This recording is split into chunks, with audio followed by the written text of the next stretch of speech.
कांग्रेस विवाद के बीच सचिन पायलट का बड़ा बयान।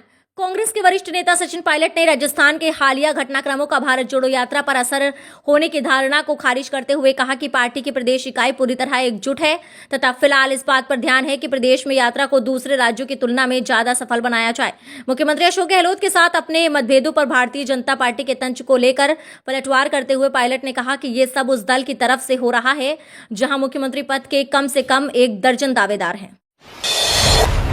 बैंक, आर्मी सहित कई विभाग शामिल 10वीं पास भी कर सकते हैं अप्लाई। अगले 2 महीने में आपके पास 24,000 से ज्यादा पदों पर नौकरी के लिए ऑप्शन है। इसके लिए 10वीं पास से लेकर ग्रेजुएट तक अप्लाई कर सकते हैं। सबसे खास बात यह है कि इन जॉब में आप 19,000 से लेकर 1,70,000 रुपए तक की सैलरी हासिल कर सकते हैं। ये जॉब भी इंडियन आर्मी, हेल्थ डिपार्टमेंट, सरकारी बैंकों जैसे 10 बड़े विभाग में निकली है। इसके लिए कैंडिडेट्स को अलग अलग सिलेक्शन प्रोसेस से गुजरना होगा। रिटन टेस्ट, फिजिकल टेस्ट और डॉक्यूमेंट वेरिफिकेशन के आधार पर कैंडिडेट्स का सिलेक्शन किया जाएगा। तारागढ़ पर बनेगा रोपवे, कैफेटेरिया, टूरिस्ट उड़ेंगे हेलीकॉप्टर में। 1,500 साल पुराने तारागढ़ किले की सूरत बदलने की तैयारी है। राजस्थान पर्यटन विकास निगम किले तक आवाजाही के लिए रोपवे, पुराने रेलवे क्वार्टर में कैफेटेरिया और पर्यटकों के लिए हेलीकॉप्टर सेवा का प्रस्ताव राज्य और केंद्र को भेजेगा। साथ ही यूनेस्को की विश्व विरासत सूची में शामिल करने के प्रयास भी होंगे। दरगाह स्थित 2.5 दिन के झोपड़े अथवा पृथ्वीराज चौहान स्मारक से तारागढ़ पहाड़ी तक रोपवे बनेगा। सरकार ने प्रस्ताव मंजूर कर लिया है। रोपवे से पर्यटक जायरीन अरावली पर्वतमाला की खूबसूरती का लुत्फ उठा सकेंगे। सेल्फी पॉइंट और अन्य सुविधाओं का विकास कार्य कराया जाएगा। रोपवे का कामकाज जल्द शुरू होगा। सड़क पर उतरेंगे हेलीकॉप्टर, 2 घंटे में जयपुर से दिल्ली पहुंच सकेंगे।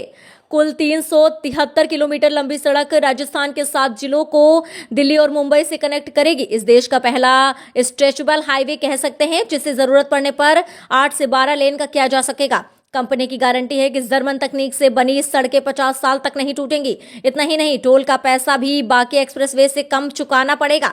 देश के सबसे लंबे 8 लेन दिल्ली वडोदरा मुंबई एक्सप्रेसवे का दिल्ली से लेकर दौसा तक काम पूरा हो चुका है। राहुल गांधी का अब राजस्थान को चैलेंज। कांग्रेस के पूर्व अध्यक्ष राहुल गांधी अपनी भारत जोड़ो यात्रा के साथ राजस्थान में प्रवेश कर चुके हैं और यहां पर झालावाड़ के चमोली गांव में आयोजित समारोह में उनका जोरदार स्वागत किया।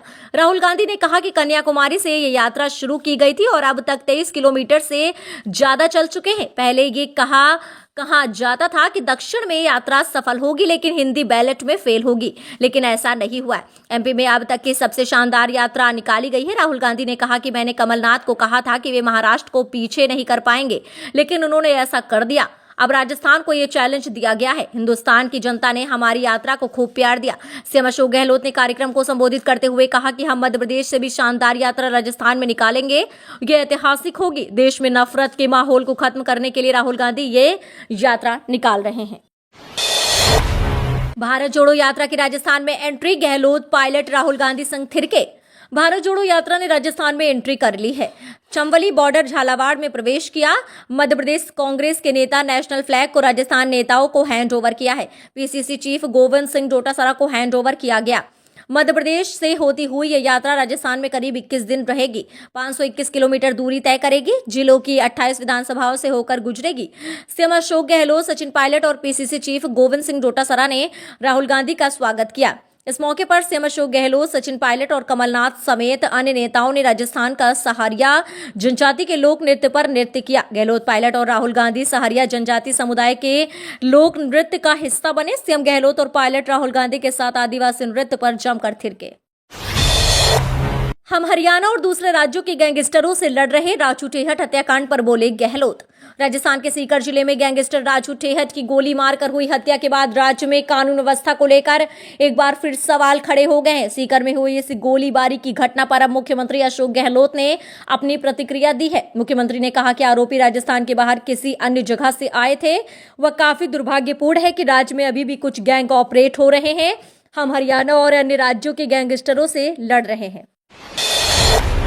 गहलोत पायलट विवाद पर सचिन का बीजेपी पर पलटवार। राजस्थान के पूर्व डिप्टी सीएम सचिन पायलट ने गहलोत पायलट विवाद पर बीजेपी पर पलटवार किया है। पायलट ने मीडिया से बात करते हुए कहा कि बीजेपी दुर्भाग्यवश एक सकारात्मक विपक्ष की भूमिका निभाने में नाकामयाब रही। अभी भी इतने सारे नेता वहां पर पदों के लिए भाग रहे हैं। 2 फाड़ पार्टी को चुका है।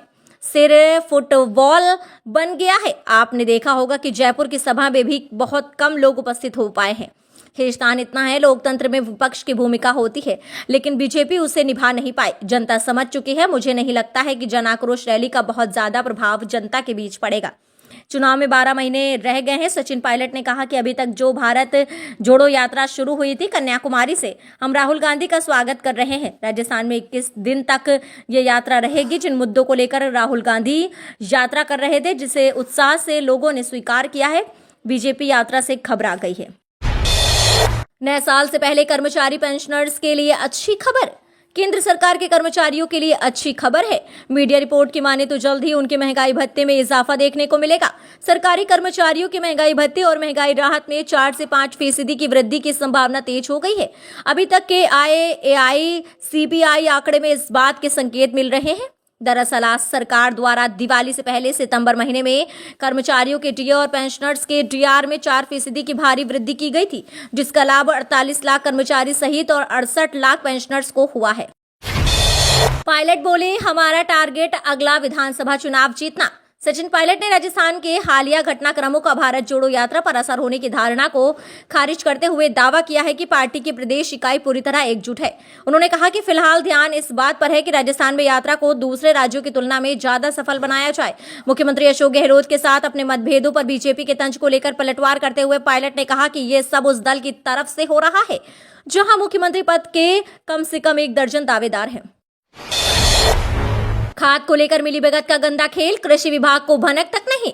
राजस्थान के डूंगरपुर जिले की रबी की बुवाई के बाद खाद की डिमांड बढ़ रही है, लेकिन डीएपी खाद की कमी के कारण अब लैंप्स में खाद को लेकर मिलीभगत का खेल शुरू हो गया है। कृषि विभाग की मंजूरी के बिना ही जिले के कई लैंप्स में कंपनी विशेष का खाद पहुंच गया है, जिसे लैब्स व्यवस्थापकों ने बिना नियमों के ही बांट भी दिया है। वहीं कृषि विभाग और क्रय विक्रय सहकारी समिति को इसकी भनक तक नहीं है।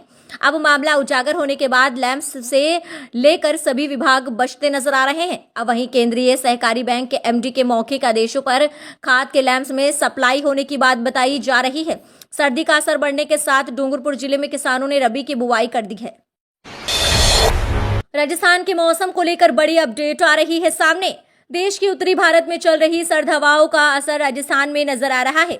जयपुर सहित पूरे राजस्थान में सर्दी का दौर जारी है। कई जिलों में कोहरे की स्थिति भी पैदा हो चुकी है, तो कई जिलों में पारे में गिरावट हुई है। रविवार को राजधानी जयपुर के कुछ हिस्सों में सुबह के समय कोहरा देखने को मिला है। बीती रात के तापमान की बात करें तो तकरीबन 14 से अधिक जिलों का न्यूनतम तापमान 10.0 डिग्री सेल्सियस से कम रिकॉर्ड किया गया। भीलवाड़ा, वनस्थली, अलवर, पिलानी, सीकर, अंता, नागौर, धौलपुर, चित्तौड़गढ़, संगारिया, फतेहपुर और करौली का न्यूनतम तापमान 10.0 डिग्री सेल्सियस से कम रहा।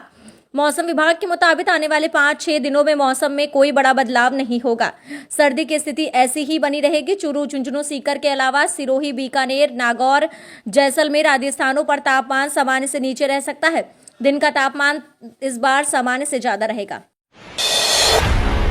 प्रैक्टिकल और फिजिकल टेस्ट का नया शेड्यूल जारी। राजस्थान कर्मचारी चयन बोर्ड ने एएफओ और फायरमैन भर्ती के प्रैक्टिकल और फिजिकल टेस्ट का नया शेड्यूल जारी कर दिया है, जिसके तहत प्रैक्टिकल और फिजिकल टेस्ट 12 दिसंबर से 28 दिसंबर तक होना निर्धारित किया गया है। करीब 6290 अभ्यर्थियों को फिजिकल टेस्ट होगा। अभ्यर्थियों के टेस्ट गृह जिले को छोड़कर अन्य जिलों में आयोजित किए जाएंगे। पहले परीक्षा 28 नवंबर से 16 दिसंबर की तारीख तय की गई थी, लेकिन अब बोर्ड की तरफ से नया शेड्यूल जारी किया है। प्रैक्टिकल और फिजिकल टेस्ट 12 दिसंबर से 28 दिसंबर तक होना निर्धारित किया है। राहुल गांधी पर बीजेपी ने लगाई आरोपों की झड़ी। भाजपा की राष्ट्रीय सचिव और सह प्रभारी राजस्थान विजया राहटकर ने राहुल गांधी की यात्रा से ठीक पहले प्रेस वार्ता कर गहलोत सरकार पर निशाना साधा। विजया राहटकर ने कहा कि राहुल गांधी को पहले अपने वादे पूरे कर राजस्थान में प्रवेश करना चाहिए। उन्होंने कहा कि गहलोत सरकार किसान विरोधी है। किसानों को राहत देने के बजाय कांग्रेस ने किसानों की तकलीफें बढ़ाई है। बीजेपी की पूर्ववर्ती सरकार के दौरान दी जाने वाली किसानों की कई सुविधाओं को हालिया सरकार ने बंद कर दिया। तब 10,000 रुपए बिजली की सब्सिडी के लिए दिया जा रहा था, जबकि किसानों को दुर्घटना में मृत्यु होने पर 10 लाख रुपए के बीमे के प्रावधान, सिंचाई के लिए टांके बनाने पर जो सब्सिडी दी जाती है थी, ये सब मौजूदा सरकार ने बंद कर दिया। UIDAI ने देश के सभी आधार कार्ड होल्डरों के लिए जारी किया जरूरी सूचना।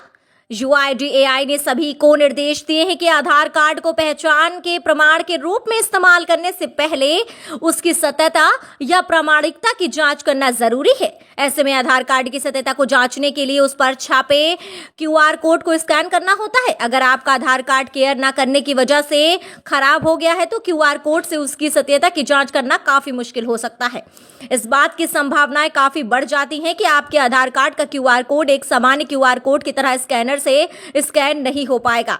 अब आपका जितना भी जरूरी काम हो, आपके आधार कार्ड की सत्यता की जांच किए बिना आपका काम भी नहीं हो पाएगा।